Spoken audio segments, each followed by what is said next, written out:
કહેવાનું એટલું જ છે કે હળવદનું બસ સ્ટેન્ડ જે લાંબા સમયથી ભયજનક જે રીતે ઊભું હતું, જે અત્યારે નવું બનાવવામાં આવ્યું છે, જે નવું બનાવવામાં આવ્યું છે જેમાં 2,75,00,000 રૂપિયાનો વપરાય છે, જેમાં અત્યારે જે નવા બાંધકામમાં તિરાડો પડી ગઈ છે, જે બહાર બસ ઊભી રહે ત્યાં બહાર રોડ તૂટી ગયો છે, અંદર જે લાદીઓ રહી છે તે તૂટી ગઈ છે, અને જે મૂતરણીમાં જે 3 પથ્થર નાખવામાં આવ્યા છે તે પણ જૂના નાખવામાં આવ્યા છે.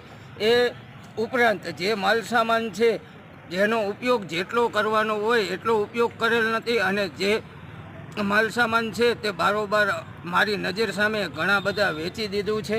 અને આટલા સમયથી જે આ બસ સ્ટેન્ડનું કામ ચાલુ હતું એ ઉપરાંત આ બસ સ્ટેન્ડમાં કોઈ સરખું કામ કરવામાં આવ્યું નથી. જે મટીરિયલ વાપરવાનું હતું એટલું વપરાયેલું નથી અને સારું કામ કરેલ નથી. અને નવા બસ સ્ટેન્ડના બાંધકામમાં તિરાડો પડી ગઈ છે, અને જે અત્યારે બસ સ્ટેન્ડ છે એ પણ તિરાડો પડેલી છે.